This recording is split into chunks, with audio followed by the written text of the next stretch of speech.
Your home with BuildAid on Mix 93.8. Proudly brought to you by AfriSam. AfriSam, creating concrete possibilities. 93.8. Great music all week long. This is BuildAid on Mix. Jason Truscott from Bobtons Building Services. Welcome. Thanks for coming to chat to us. Thank you very much for having me, Graham. I'm quite excited to be here. Just a bit of a backdrop as to why we're talking to a home builder. One, because we're going to learn a lot. But more importantly is we hear the story from architects, from homeowners, from suppliers and so on. How do we go about building?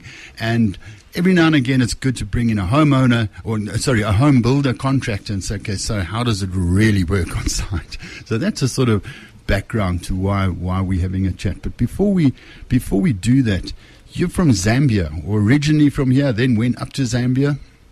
Yes, that's correct. So my dad started Bobtons in 1983. His name was Rob, so that's where the Bob comes from, and his partner was Tony, and that's where the Tons comes from, Bobtons. So he started in 1983. He then registered the business in 1987, and in 1989 we moved up to Zambia near the falls. So I grew up in Zambia, went to school in Zim, and ended up in Joburg by default about 8 years ago. So this is the 8th year that I've been in Johannesburg. Yeah. What's it like, Zambia? Zambia is amazing. I love Zambia. It's a great place to grow up. It's a great place to be as a young kid. We were on a family farm. I learned a lot, and you learn how to do all sorts of things because there's no shops close by. You're very remote. Jason, I'm going to say it, that Bobtons is a successful home building company. How many homes are you busy with at the moment? We are busy with 16 homes in Waterfall Estate, which is near Kyalami. We've got a project in Melrose. We have another one in Oaklands. And we've got 2 developments that we're busy building as well on behalf of developers.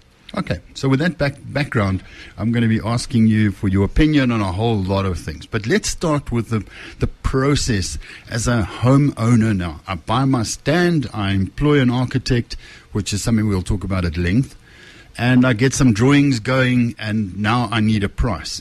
And I give those drawings to 3 or 4 building contractors.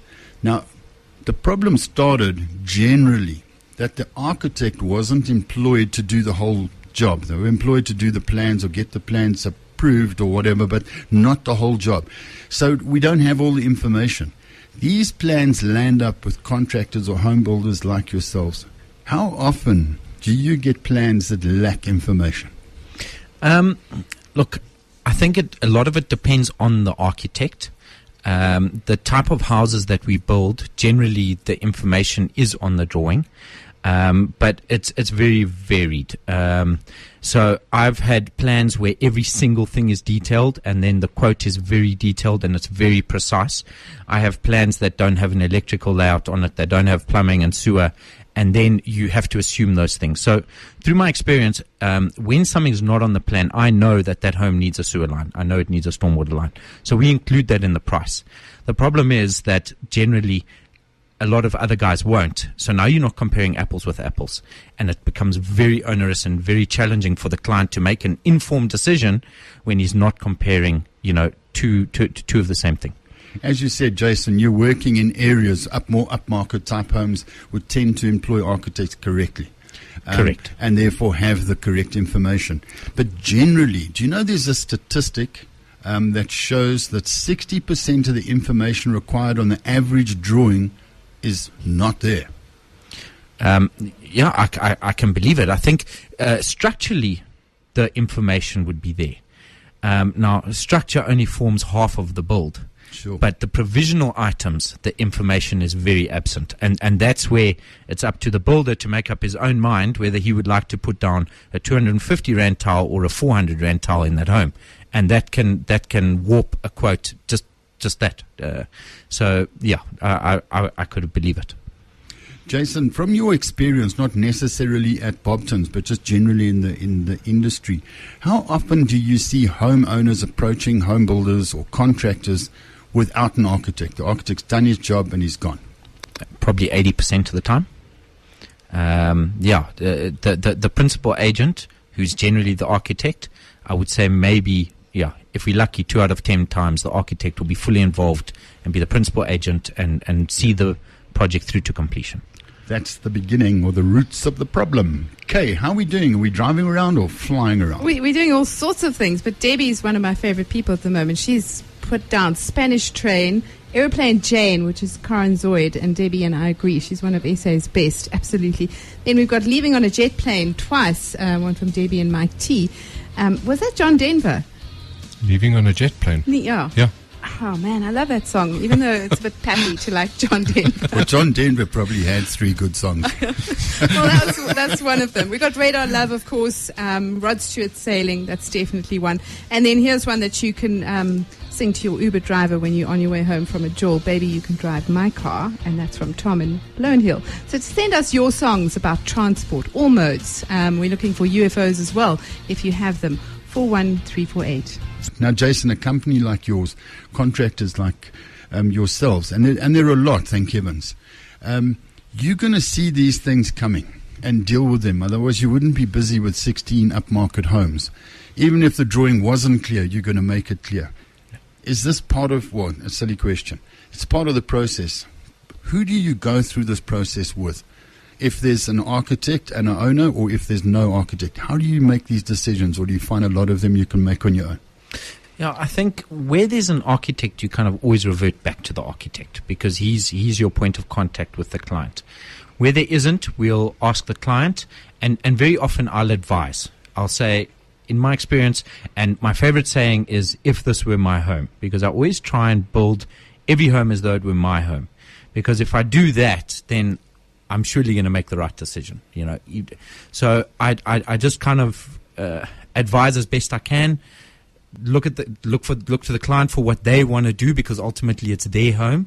So yeah, and like I said, the architect's probably involved 20% of the time. So in those cases, it'll be up to the architect. I'll request information. Yeah. If the project's planned correctly, you have the architect, the homeowner, everything's been done according to the book, you're still going to pick up some changes. I mean, some could be significant. Let's move the wall or the door or something. But even the fiddly little ones can be a bit of a pain. How do you manage changes on site? Okay, so I always laugh at clients when they say, we've been through this process, we've designed this house for a year, and there will be no changes. Because there will always be changes, and there will be lots of changes. So the change, the change on site needs to be managed properly. So what we call it a VO, a variation order. So the client will say, I don't want this wall here, I'd like it over there, and I'd like it twice as high. What we'll do is we will then send that information through to the office. The office will do a VO, so a credit on whatever's been omitted and a debit on whatever's added, and that will be submitted to the client. The client then accepts that VO before the work is undertaken. Now, what I generally do is we try and charge VOs up front. This is purely because a VO for tiles, for example, from 250 to 450, and they got a bond, now they have to come up with an extra 200 Rand per square meter. So we will invoice that VO up front because the contractor is ultimately responsible for buying the tiles. So you could land up with 20 VOs. 20. I did a house last year where we ran about 70 VOs on one house. During the show, we've discussed how important it is to get an architect to do the job correctly and pay the architect to do the whole job, not half the job. But architects, like contractors, like lawyers and so on, go and look around, chat to a few guys. They're good ones, they're bad ones. But get an architect on board. Get a bill of resources or bill of quantities or costing done by a professional that comes up with a list of costs so that the contractor, the architect, the homeowner, and everyone can get together and say, this is what this home is going to build cost. Let's get on and build it. Now, I think we've made that sort of clear. To end off, the handover, the snag list. Yeah. A lot of people go, gee, when is this house going to be finished? And do I make a long list? And how do we deal with it? Obviously, the contract informs us how that's going to be done. But just give us the real world out there. When you say, okay, we're going to give you your home now. Okay, so we say, it was said just now in the studio, we say we finished, but we need to do this, and we need to do that, and we need to do that. That's kind of the norm for the building industry.